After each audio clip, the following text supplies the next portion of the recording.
IPL 2026 season లో మరో వివాదం సోషల్ మీడియాలో హాట్ టాపిక్ గా మారింది. RCB star batter Virat Kohli, Sunrisers Hyderabad opener Travis Head మధ్య మ్యాచ్ సందర్భంగా జరిగిన మాటల యుద్ధం ఇప్పుడు మైదానాన్ని దాటి సోషల్ మీడియాలో పెద్ద చర్చకు దారితీసింది. మ్యాచ్ సమయంలో ఇద్దరు ఆటగాళ్లు ఒకరిపై ఒకరు తీవ్రంగా స్పందించినట్లు వీడియోలో కనిపించింది. ఈ నేపథ్యంలో మ్యాచ్ ముగిసిన తర్వాత కూడా విరాట్ కోహ్లీ ట్రావిస్ హెడ్ తో కరచాలనం చేసేందుకు ఆసక్తి చూపలేదని అభిమానులు చర్చించుకుంటున్నారు. ఈ ఘటనతో సోషల్ మీడియాలో రెండు వర్గాలుగా విడిపోయిన అభిమానులు ఒకరిపై ఒకరు విమర్శలు గుప్పిస్తున్నారు.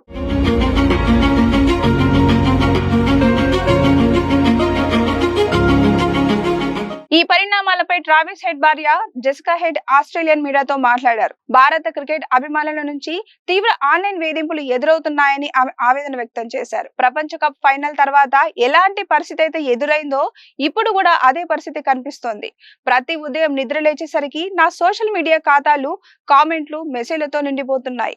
నేను వ్యక్తిగతంగా వాటిని ఎదుర్కోగలుగుతున్నా, కానీ నా కుటుంబ సభ్యులు, స్నేహితులను కూడా ఇందులోకి లాగబడడం బాధ కలిగిస్తుంది అని ఆమె అన్నారు. సోషల్ మీడియాలో కొందరు అభిమానులు తీవ్ర పదజాలంతో కామెంట్లు చేస్తున్నారని, ఇది కుటుంబంపై కూడా ప్రభావం చూపుతుందని చెప్పారు.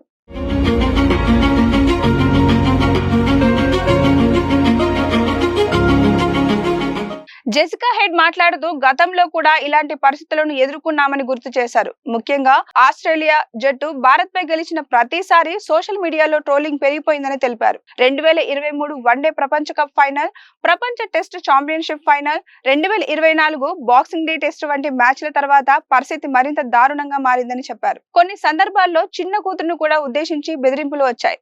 అలాంటి కామెంట్లు కుటుంబాన్ని మానసికంగా తీవ్రంగా కలిసివేస్తాయి అని ఆమె పేర్కొన్నారు. క్రీడల్లో ఓటమి, విజయం సహజమని, కానీ అభిమానుల భావోద్వేగాలు కొన్నిసార్లు హద్దులు దాటుతున్నాయని ఆమె అభిప్రాయపడ్డారు.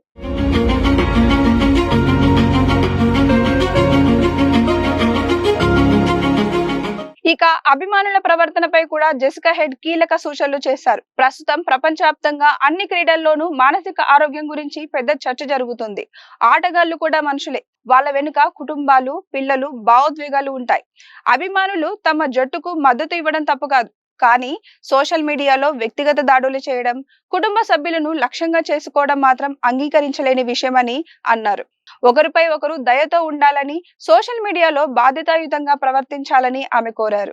ఈ ఘటనపై ప్రస్తుతం సోషల్ మీడియాలో భిన్నాభిప్రాయాలు వ్యక్తమవుతున్నాయి. కొందరు అభిమానులు జెసికా హెడ్ వ్యాఖ్యలకు మద్దతు తెలుపుతూ ఆటను ఆటలాగా మాత్రమే చూడాలని అంటున్నారు. మరికొందరు మాత్రం క్రికెట్ లో ఇలాంటి వేడి వాతావరణం సహజమేనని అభిప్రాయపడుతున్నారు. అయితే మాజీ క్రికెటర్లు, విశ్లేషకులు మాత్రం సోషల్ మీడియాలో పెరుగుతున్న ద్వేషపూరిత కామెంట్లపై ఆందోళన వ్యక్తం చేస్తున్నారు. ఆటగాళ్ల మధ్య పోటీ మైదానంలోనే ముగియాలని, అభిమానులు వ్యక్తిగత స్థాయికి తీసుకువెళ్లకూడదని సూచిస్తున్నారు. ప్రస్తుతం ఈ వ్యవహారం క్రికెట్ ప్రపంచంలో పెద్ద చర్చగా మారింది.